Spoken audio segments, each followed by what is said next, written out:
Praise lord, హల్లెలూయా. దైవజనుడు ఏసేబు దగ్గరికి వస్తూ ఉంటాను నేను. ఇగో ఏసేబు గారు అంటే ఇలా ఉంటాడు పాపం. ఎంతో నెమ్మది పరుడు, అలాగ తగ్గింపు జీవితము. ఆయన ఇల్లు చూసారా ఎలా ఉందో? ఇదిగో ఆయన ఇల్లు, ఆయన మంచము. ఇదిగో ఏసేబు గారు అంటే సేవకుడు, దైవజనుడు. ఇల్లు ఎలా ఉందో చూసారా? బయడు ఇలాంటి వాళ్ళని ప్రేమించమని చెప్పాడు. గొప్ప వాళ్ళు కాదు మనం ప్రేమించేది. పేద సేవకుడు ఏడిసి ప్రార్థన చేస్తాడు. నేను ఎవరి కోసమన్నా ప్రార్థన చేయమంటే ఏడిసి ప్రార్థన చేస్తాడు. అది నేను ఈ ప్రాంతం వచ్చినప్పుడల్లా ఆ సేవకుడు అంటే దేవుడు నాకు చూపించాడు. నేను ఆయన గౌరవిస్తాను అన్నమాట. ఎందుకంటే ఆత్మపూర్ణుడు. హల్లెలూయా చెప్పు, గట్టిగా చెప్పు, హల్లెలూయా. అదిగో ఇలాగ ఉన్నది దైవజనుని ఇల్లు. ఇది ఈ అడవుల్లోని సంఘం కట్టాడు చూడండి. మందిరం కట్టాడు. అదిగో దేవుని మందిరం ఏమో గొప్పగా కట్టాడు, తన ఇల్లు ఏమో చిన్న గుడిసె కట్టుకున్నాడు. చూసారా దేవుని పట్ల ఎంత ప్రేమ ఆయనకి? చూసారా దేవుని పట్ల ఆయనకి ఎంత ప్రేమో?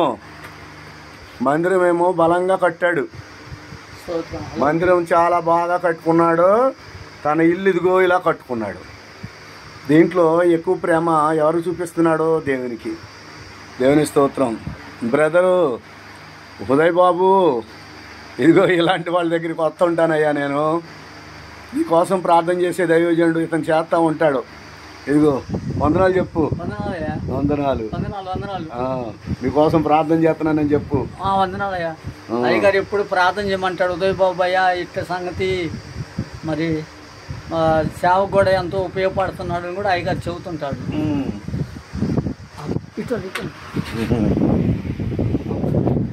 సరే, మరి రాత్రి అంతా అడవిలోని బొల్లాపల్లి అడవుల్లో ప్రేయర్ పెట్టాను. రాత్రి ప్రేయర్ పెడితే వర్షం వచ్చేసింది. వర్షం రాగానే మళ్ళీ కొంచెంసేపు ఆగాము.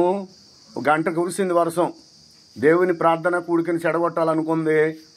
మరలా కాసేపటికి వర్షం తగ్గిపోయాక యథావిధిగా ప్రార్థన పెట్టాను. వచ్చారు, వాళ్ళకి వాక్యం బోధించాను. ప్రభు రాకడ కోసం వాక్యం బోధించాను. తర్వాత ఏం చేశాను, ఇక వాళ్ళు కూడా పేదరికంలో ఉన్న ఇల్లులు కదా, అస్థి శుభ్రం ఉండవు, ఏముండవు కాబట్టి పాడుకున్నాను. కొంచెంసేపు పడుకున్నా. ఇక చూడండి, ఆ ఇంట్లో పక్కలనే గోడల పక్కన పందికొక్కులు, యాలకలు ధమాధమ.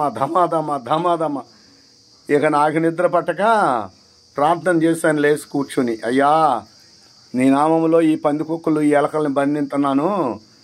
పరిశుద్ధ దేవుని కుమారుడైన యేసుక్రీస్తు వారి నామములో, ఆది సంభూతుడైన యెహోవా నామములో సకల జీవకోటి ప్రాణులు ఆయన స్వాధీనంలో ఉండునుగాక. ఈ ఎలకలు అల్లరి చేయకుండునుగాక, అవి మౌనంగా ఉండునుగాక అని ఉచ్చరించి ప్రార్థన చేస్తాక ఆగిపోయినాయి. గొడవ చేయలేదు. ఇక ఏసేబు అసలు గొడవ చేయలేదు. ఎలకలు మౌనం అయిపోయాయి. ఒక్కటి కూడా మెదలలేదు. అప్పుడు ప్రార్థనలో వాటిని అలా బంధించిన తర్వాత మళ్ళీ నాకు అనిపించింది, తప్పేం చేశానేమో, పాపం చేశానేమో అనిపించింది. ఎందుకంటే రాత్రులే కదా అవి వేటాడుకుని తింటేది. ఇప్పుడైతే మౌనంగా ఉండండి, ప్రభు అయిన దేవుని నామములు, పరిశుద్ధాత్మ దేవుని నామములు మిమ్మల్ని బంధిస్తున్నాను అనగానే ఆగిపోయాయి. చాలా చిత్రము. ఇక అక్కడ సౌండ్ రాలేదనమాట. పొద్దునకి మళ్ళీ నేను జాలిపడి మళ్ళీ ప్రార్థన చేశాను అన్నమాట. ప్రభువా, వాటిని మళ్ళీ యథావిధిగా పోయి అటు ఆహారం అయిన ఎత్తుక్కునేలాగా చేయమని. ఇది ప్రాంతంలోకి వచ్చాను. దైవజనుడు ఏసేబు అంటే నాకు చాలా ప్రేమ. ఏసేబు చాలా మంచివాడు, ఆత్మపూర్ణుడు, పద్ధతిగా ఉంటాడు, నెమ్మదిగా ఉంటాడు. తగ్గింపు జీవితం.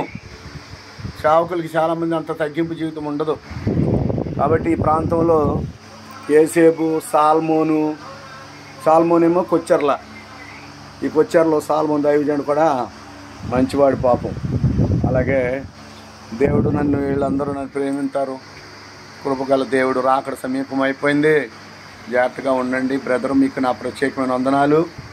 సేవకుని ఇల్లు చూసారు ఎలా ఉందో? అర్థం చేసుకోండి. సేవకులు పడే కష్టాలు, కొంతమంది సేవకులు ఇటువంటి వాళ్ళని చూసి నేను చాలా బాధపడి వస్తూ ఉంటాను అన్నమాట. వాళ్ళకి చేయూతనివ్వాలని వస్తూ ఉంటాను. ప్రభు మిమ్మల్ని దీవించును గాక. ఆమేన్.